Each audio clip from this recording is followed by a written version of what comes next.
we have nearly finished the other side. So the whole rear end is nearly complete.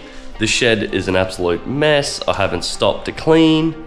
I'll get there, but I really wanted to push to get this done so then we can move on to some fun stuff, and I need a break from building suspension really. So really looking forward to doing the engine mount for the K and getting that sucker mounted in, and then who knows, might start building the dry sump pan and stuff like that. I don't know, do something different before I start the front suspension, because I'm a little bit over building suspension at the moment and I've only done the rear. So, but we're nearly done. We're nearly done the rear, and then we can move on and finally do something different, because I feel like that's all we've been doing is episodes on suspension.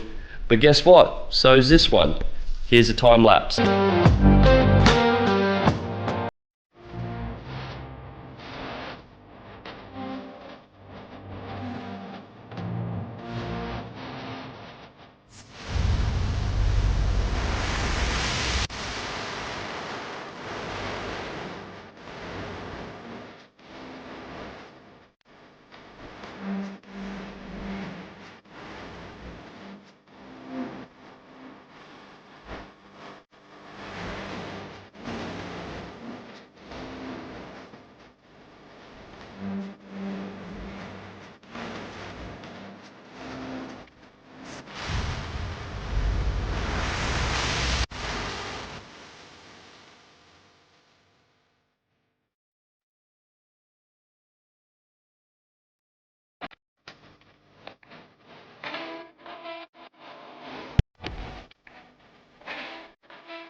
Thanks for watching this video. I'm gonna keep cracking on and get this other side done and try and get some wheels on the rear.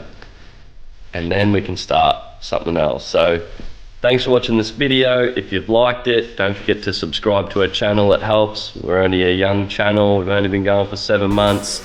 So it all helps. Thanks, and we'll see you in the next video.